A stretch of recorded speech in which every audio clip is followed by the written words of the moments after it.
My generation was the multimedia generation. We grew up with glowing promises about the future.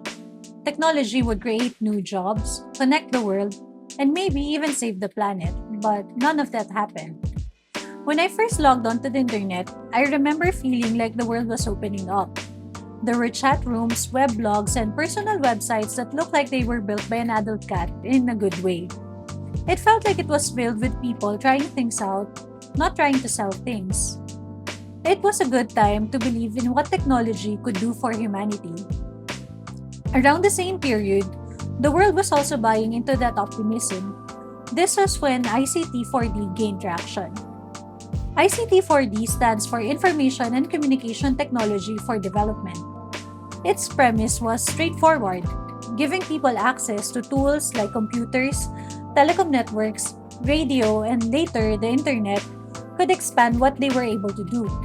Farmers could check market prices, teachers could reach remote classrooms, and communities could access health information more quickly. ICT4D was presented as a way to reduce poverty and bridge gaps that traditional development efforts struggle to address. This approach grew out of the broader shift into the information age. After agriculture and industry, information became the new economic driver. Institutions and governments believed that if developing countries could participate in this emerging information economy, there would be new opportunities.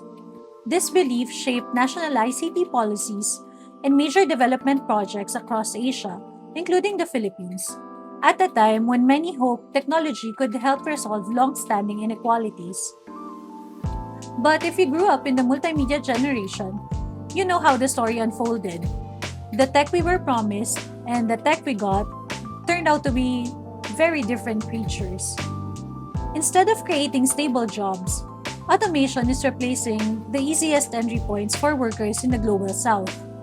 Thanks to tech giants, the internet didn't connect the world, but turned our cyberspace into smaller and smaller islands run by a few companies that decide what we see. Instead of saving the planet, tech helped drive consumption and waste. And instead of strengthening democracies, digital spaces became fertile ground for misinformation and manipulation. In the 90s and 2000s, we were led to believe that the future would run on innovation. What followed instead was the gradual decline of many platforms we once depended on.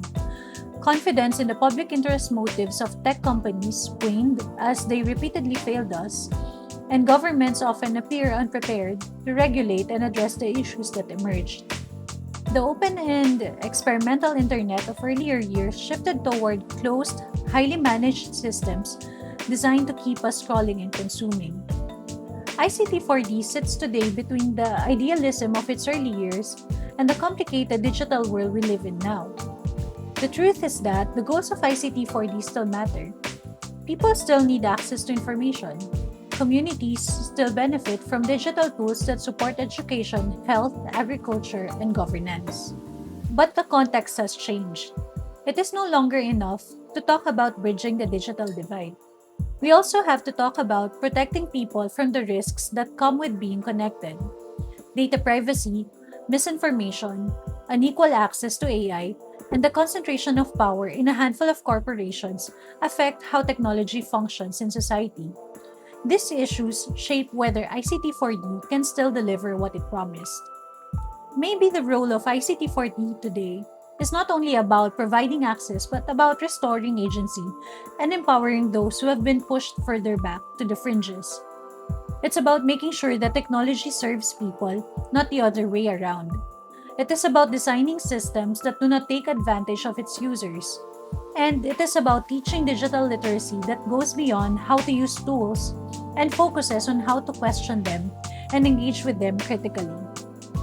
As a millennial who grew up during the rise of the internet, I still see the value in what ICT4D set out to do. Technology can support development, but only if it stops being treated as a silver bullet, a panacea. It should be a tool, not the end goal. And it should be shaped by communities rather than by corporate priorities. The early internet showed us that people want to connect, learn, and create. ICT4D can still enable that, but it needs to evolve with a clearer view of what went wrong in the past and which principles are worth safeguarding. The promises we heard growing up may not have unfolded as expected, but the story isn't finished yet. We are simply in a position to shape the next version of it.